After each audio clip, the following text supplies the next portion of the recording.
Xiangli Yao copied Calcharo's whole flow, brother. They took his whole kit, they took his whole burst, they took everything. They said it's cooler, it's better, and I have better hair than you. And they keep him at T1.5. This is why I'm saying Prydwen doesn't make sense, brother. Greetings, my lady. Subscribe! We are back with another Wuthering Waves video. We are playing Wuthering Waves. And it's been a minute since I looked at Prydwen, and I personally believe Prydwen is not always the most accurate source for Wuthering Waves information, but I wanted to go over pretty much the tier list and see what we're working with here. So let's swap over. I have not checked anything yet. I actually wanted to go real quick over the channel log. So if you wanted to know about the tier list, the criteria, the roles, etc., you know, you can look into that and really kind of go over whatever you want to see here. This stuff is pretty self-explanatory. You know, you're going to see something like cleave a lot. His character has a mix of smaller range cleaving attacks or attacks that are striking radius around them, but does not consistently hit all enemies. You know, things like that. How they got the tier list and whatnot, they mainly base this off of TOA. Holograms are not their basis of where things are coming from. And yeah, I mean, their roles, they have the DPS, hybrid, support, etc., sub DPSs. So let's go over what has changed on the channel log. I think I haven't seen it since like July. So I'll probably look at the main two. So September 7th, Xiangli Yao has been added to the tier list. My assumption, Xiangli Yao should be T0.5. Off rip, this homie should not, I'm not going to say he shouldn't have been a free unit, but I just don't know how he was a free unit is what I'm going to say. He is genuinely so busted, so easy to build, is actually has flexible builds because he can use lingering tunes, or he could use, you know, pretty much the electro set. So S0 R1 Xiangli Yao is soloing bosses. Now, there is a big con with Xiangli Yao, unfortunately, that we'll get to in a bit. But still, I think 0.5 is a great spot for him. Yaunwu going down from T1 to 1.5 is interesting. Let's see. Yaunwu gained considerable ground in the meta on the release of Jhinshi and was one of the go-to team members for her, especially for free-to-play players. Since then, we've seen the release of multiple characters viable with Jhinshi and a progression of the team building meta around her. With these new options available, or discovered Yaunwu has lost some of what has given him the meta relevance. He's still usable with Jhinshi, but lowering him down a tier to 1.5 to reflect his new place among all the new options. I think that is silly. The reason why I think this is silly is because the only person that has been released after Yaunwu, because realistically, Yaunwu was tier 1 even when we had Yinlin, right? Is Shorekeeper. Excuse me, not Shorekeeper, my apologies. I'm jumping to Shorekeeper, which, by the way, we will give our predictions for Shorekeeper's landing later. But it was Zhezhi. Now, Zhezhi is ultimately better than Yaunwu. I mean, there's just no doubt about it, right? More consistent coordinated attacks. The coordinated attacks are tied to the ult. She gives the resonant skill damage with her her outro skill going into Jhinshi. But the release of Zhezhi does not bring Yaunwu down a peg. Like, that is like saying, if you are strong, right? If I'm already at this tier and this person goes up to T0 and I'm in T1 already, this is still a good option. It's not that this has gotten any worse, because it didn't get worse. You know what I'm saying? So that I don't agree with. I think that's such a silly move because realistically, she's gone. Right? Zhezhi's gone. So who are you going to run? Yaunwu. Well, did Yaunwu get nerfed? No. Did anything change with Yaunwu's kit? No. Is he easy to build and requires literally no investment? Yes. So I don't know. These are things that like bother me about this website. I'm just like, bro, that makes no sense. But let's see. Jhinshi, T1.5 to tier 1.0 from 1.0 to 1.5. As hard adversity difficulty continues to increase, a greater emphasis is being placed on playing progressively harder boss-type enemies as opposed to smaller pack of enemies. As a result of this trend, we've seen demand for Jhinshi's AoE control abilities fall, leading to a drop in popularity and meta relevance compared to her most similarly rated peer, Baizhi. I can't read. Because of this, we're adjusting Jhinshi tier down to 1.5 for now. In Tower of Adversity, I have been saying this for the longest time, and I did drop a video a while ago saying Jhinshi needs a buff, and I still stand by that. I think Jhinshi needs help at S0, but you literally have Yang. Yang is CC's more than enough, right? If you were playing Tower Adversity in the most optimal fashion possible, you are not going to. Here, I'm going to pull up a screenshot real quick. If you were playing Tower Adversity in the most optimal fashion possible, you, for these early floors, use characters that you don't normally need for the later floors, right? You save your later floors people for the other one. So, for example, if I now then bring up a screenshot from the middle floor, you are going to see that I use pretty much almost the same exact team, but instead I use Yang here for CC. So instead of me running a healer, I use Yang, a level 40 Yang in the level 100 boss fight because CC is an option. You don't need Johnson. And with playing TOA, again, these early levels, you're really not going to should not be using your main DPSs or your main characters. This is where you can kind of just dick around, use whatever you have to get to that last floor. You don't need 3 teams of 3 like we all thought at the beginning of the game. The game has changed. The game has changed a lot, only within 4 months of its release. You really need 2 teams of 3 and filler characters because you're able to use, if you save your vigor and you only use those 2 teams of 3 for the last phases, you can clear off all last floors with those, including the floors in the middle. So John Shin's capabilities, I've been saying for the longest time, she's overrated. But I go into accounts and I get people 30 stars with level 20 Yang Yangs. I drop in, she'll be my number 1. I'll do the CC with her, and then after that I'll swap and I'll do everything else. As you can see in that screenshot, level 100, Jhinshi, zhezhi, LingYang, no healer needed if you could dodge, right? Now, obviously that's a little bit of a higher skill ceiling thing, but Johnson was never that. So I don't know, I don't know what's going on with them. I'm curious. So zhezhi's been added. The release of zhezhi offers teams building for characters currently underutilized. See, yeah, this is what I don't understand. So zhezhi drops 8/15/2024, and then they drop Yaunwu in September. So let's just get into the list. So let's go over here. Let's go over the DPS section first.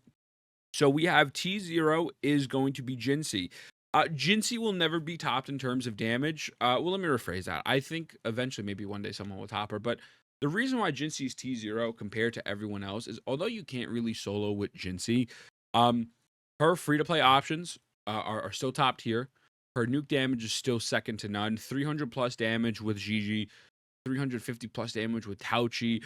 I mean, she is just genuinely goated. I really don't think there's much to discuss there with her.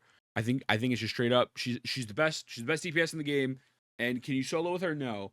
Do you need coordinated attacks? Yes. But the great thing about her, unlike Jiyan, who we'll get to in a bit, is the fact that she has potential, just a top tier free to play team off rip, Yaunwu, Baizhi, and you could still hit 200 plus thousand with her. And they both literally need zero investment, little to zero investment. So she will always be T0.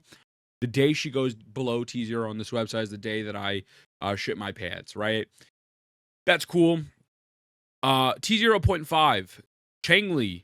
Changli is in this spot where I used to call her a sub DPS, and she is leaning more in towards the main DPS phase. What I think is funny is a lot of these people, including some of the people who make these rankings on this website, were not sold on her. Not being sold on Changli because, well, the on-field time, it just takes too much time, Sonny. You have to do your skill 4 times to get the forte circuit, and then after that, I have to hold my attack. And if I have to hold my attack, then I can't attack. Get over yourself. Changli's goated. Changli, again, anyone in 0.5 will never reach the level of her.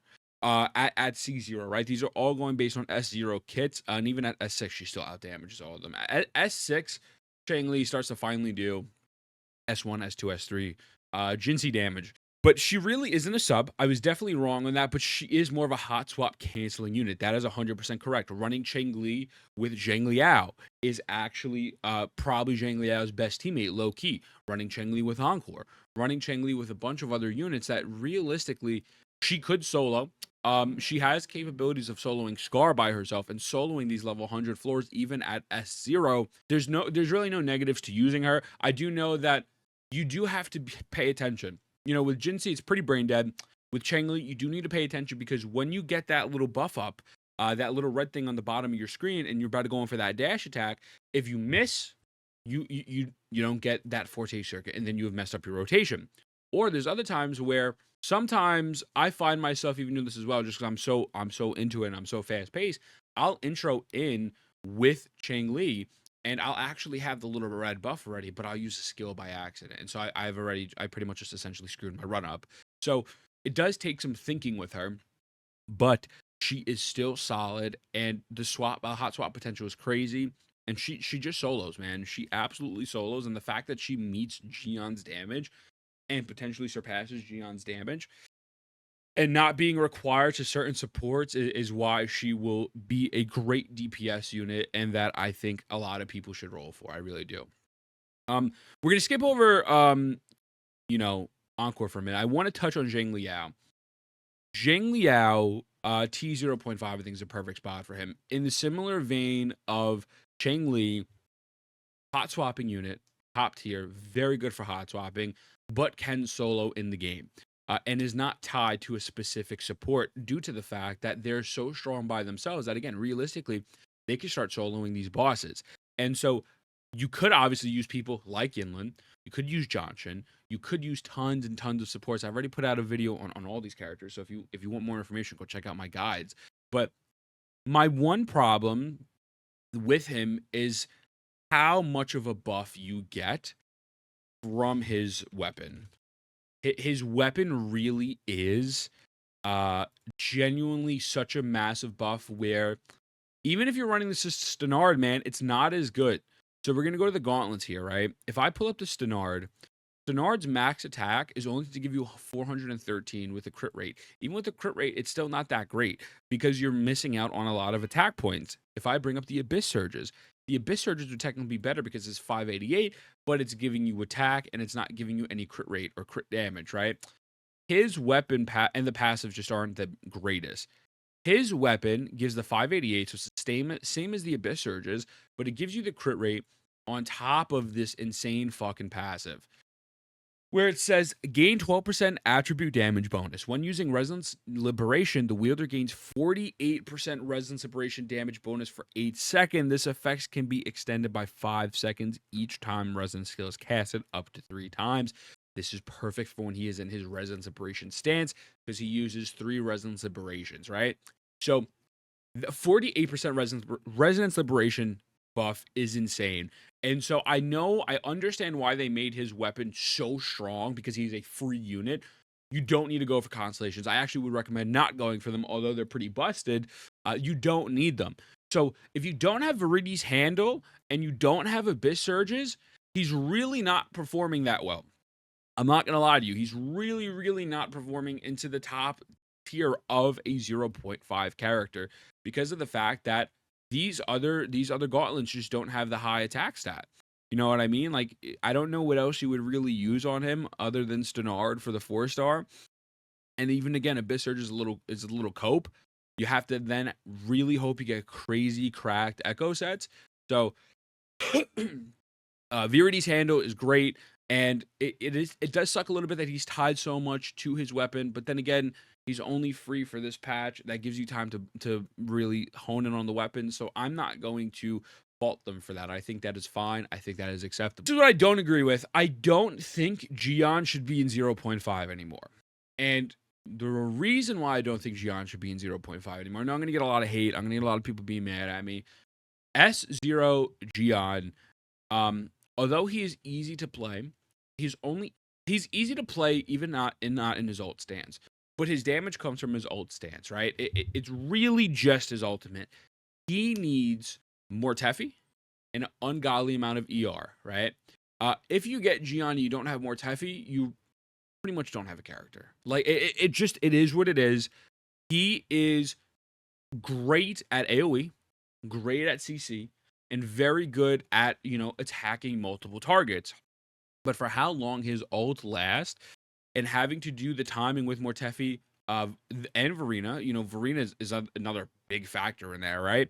But even if you're using Baizhi, in order to get high ER on your Mortefi, then get your Mortefi burst into him, and then do the whole rotation, it takes quite a while. And so can you actually sit there and use him in the middle floors like Scar or whatever the case may be? Of course, yes. The reason why I don't think he's 0.5 though is because we're starting to get these characters that are able to solo or have way more flexible team comps to the point where it's not as pigeon-held. You know what I'm saying? So again, without Mort, he's really not a character. And so that's why I'm thinking I would put Jiyan more down to tier 1. I think we are kind of glazing Jiyan a little bit too much. You know, most people don't really use him like that anymore regardless. Again, because of his high ER requirements. And again, you have to have high ER on Homie over here. You have to have high ER on Mortefi in order for it to really work. So I just don't see his value being a T0.5 anymore. I think eventually, I think with Yuhu, right? With Yuhu, Jiyan, Mortefi, he is going to get stronger, obviously, right? Because of the fact that Yuhu is going to give that coordinated attack buff. Even with that, though, again, I'm looking at this from a perspective of restrictiveness, right? If you don't have Mort, you're not getting Yuhu. What do you have? Pretty much Dudu who can't get it up. So that is how I'm looking at Jiyan. So I'd move Jiyan down to tier 1. Encore. I'm not going to lie to you. I think T0.5 or T1 for Encore is good. I'm gonna go a little bit of a cop out here. I think either way is fine. I just cleared Scar with a Verina, Sanhua, and Encore team. Now it was a tight window, but they were all very well built.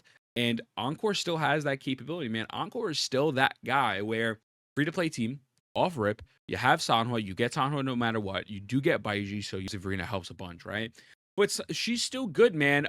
It's just that swap canceling. You have to be in her burst. You got to use her E as many times as possible. You got to get good with the swap canceling. You have to have good timing. So T0.5, I'm not mad at because, again, she can still pump out big damage numbers. And she isn't restrictive because she could run Changli.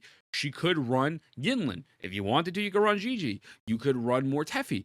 You could really run Punch. You could run Havoc Rover. You could run tons of characters with her. So I would still leave her in 0.5, actually. I think 0.5 is fair. Now, tier 1. Tier 1, Havoc Rover I think is fine. I think Havoc Rover is okay. I have no complaints here. Havoc Rover is good burst DPS. They're mainly focused on their burst. You know, you do their resin separation. It's not that you don't get a lot of damage out of it, but not the most. They're really big nuke damage with a burst. You could run them with Sanhua, you could run them with Changli, you could run them with a bunch of other characters, Xiangli Yao, whatever you really want. They can do that cancel type play style as well. Obviously with Danjin. So I think tier 1 is fine. This is the part, and this is why I don't understand Prydwen's logic, and this is where it really bugs me. It's like, how can you apply the same thing to Yaunwu, where Yaunwu goes from tier 1 to tier 1.5, where someone doesn't directly power creeps Yaunwu, but then you get Xiangli Yao who directly power creeps Calcharo, and Calcharo is in 1.5. Calcharo should be in tier 2. Calcharo is not a good unit. Calcharo's burst takes too much time, too much skill, and not enough reward. In order for you to, the circumstances to line up, it's more realistic if God gave me $1 million, struck me down, gave me $1 million right now. Like the requirements to get a good Calcharo burst out is nearly impossible. And so you have a character who's directly correlated. They literally they copied his whole flow. Xiangli Yao copied Calcharo's whole flow, brother. They took his whole kit. They took his whole burst. They took everything. They said, it's cooler, it's better, and I have better hair than you. And they keep him at T1.5. This is why I'm saying Prydwen doesn't make sense, brother. Calcharo is not good. That homie should be in tier 2. There should be no discussion about it. You could even put him in tier 2.5 for all that matters, or tier 3, whatever it is, because he is just not a good unit. This man got power crept hard. Danjin, this breaks my soul, but realistically at S2, tier 1.5 is fair. Once you get to S6, I think she goes into the tier 1 category, and she is a high risk, high reward character. She is easily still my favorite character in the game. Chixia, tier 2, I'm okay with. I don't like running Chixia with Changli. I don't like running Chixia with Encore. It's just not it's not for me. Playstyle is not for me. I just don't find it fun. I think there are better things you could do with your investment. Unfortunately, LingYang tier 2 is pretty standard as well. LingYang needs a buff desperately. He won't get it, but it's okay. One day we'll get a Glacier DPS that's better than him. So I think that's fine. Those are changes I make to the DPS section. Hybrid. I mean, pretty standard stuff here. It's really hard to mess up the hybrid stuff.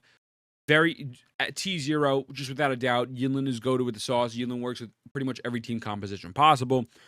She's amazing. She could even be your main DPS if you really wanted to make her that. And then you have Zhezhi. Both of these characters are goated with pretty much the best DPSs in the game, right? With Jhinshi, with Changli, with Xiangli Yao. You can make them work with Encore. You cannot make them work with Jiyan. That's why I'm saying Jiyan deserves to be out. But Changli and Yinlin and Zhezhi are pretty much just perfect. Like there's really nothing negative to say here. Yeah, and Xiangli Yao is actually getting the full boost from Yinlin because she's buffing resonance separation damage on top of electro damage. So her use now is, we're finally being able to see her use to her full potential in the meta with Xiangli Yao, which I love. And then again, Zhezhi, resonance skill damage works really good with Changli, but even better with Jhinshi, and will only even get more powerful with the coordinated attack buffs. So that I'm okay with. T0.5, again, I feel like hybrid has been pretty much the same, and I don't think much is going to change in hybrid other than Yaunwu, which again, I'll get into my rant to in a moment. Again, Yaunwu, Mortefi is good. Mortefi works with a lot of people. If you want to run Mortefi with Johnson, that works. You can run Mortefi with them. Mortefi with Changli. Mortefi genuinely does work. Now, obviously, Mortefi shines the most with Jiyan due to the fact of the heavy attack damage bonus. But they're still golden, man. They're still a great support to get, and I would love for everyone to get them. Sanhua has the best Concerto energy regen in the game. Basic attack damage buff. Works with a bunch of people. And even their outro skill, even if it's only giving basic attack damage, the fact that she gets her Concerto energy pretty much effortlessly makes her such a valuable unit, because then you could bring down the shields of the actual bosses. So that's fine. Again, tier 1.5 is goofy, man. That is absolutely goofy. Tier 1.0, I see no reason why Yaunwu should not be there. Yaunwu is the perfect free-to-play unit. Coordinated strikes can potentially be a shielder, obviously with higher cons. Even if they're going with S2 right now, you don't need to build Yaunwu. Like, you don't need to build Yaunwu. So I think this is so silly. Tier 2 is fine. Alto's useless. Spectre Rover's a jack of all trades, master of none. Pretty bad. And yeah, there goes pretty much that. So support, Verina is T0. I do believe Verina will be moved to 0.5 when Shorekeeper comes out. We'll get to Shorekeeper a little bit. But Verina is the best support in the game we have right now, but she's probably, I think, the most frustrating playstyle-wise. Every time you swap into her, she's midair. Half her stuff, she has to be midair, or you have to dash into the enemy to get the heals, and then you set yourself up for failure. And she is just genuinely a frustrating unit to play. I don't see enough people talking about the fact that she is genuinely annoying. Am I going to still use her? Of course, because that's all you have, right?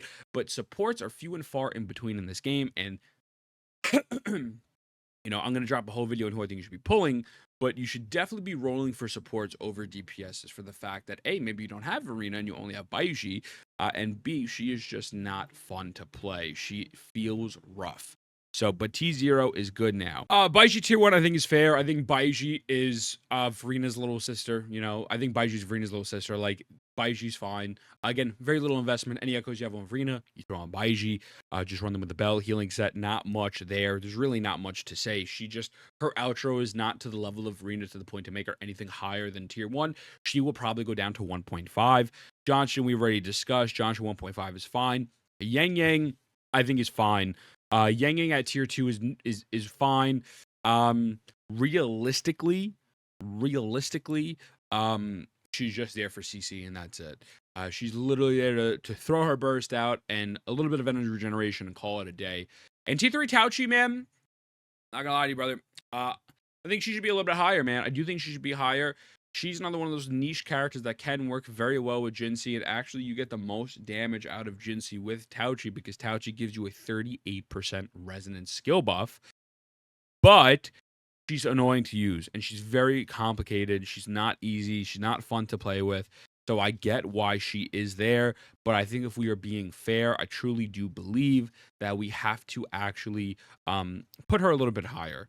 I do think it would be fair to put her a little bit higher. You know what I'm saying? Yeah, 38% resonance skill damage deepen for 14 seconds. So that's the updated tier list for Prydwen, man. I do think Shorekeeper will be T0. I think Shorekeeper is actually going to be the most broken healing unit in the game, and I do think you should be prioritized looking at Shorekeeper opposed as to some other DPS characters, because realistically, you have tons of DPS options. Really, anything from here up is 100% valid, and you really only need two main DPSs in the game to actually have things work for you to clear TOA. So that's my thoughts on Prydwen's. There's some misses, mostly hits, and yeah, I just don't like their inconsistency to applying their own rules. But whatever, it is what it is. With that being said, let me know what you think, and I'm out this bitch. Mwah. It's calling my name. So come on, baby, let's stop playing games.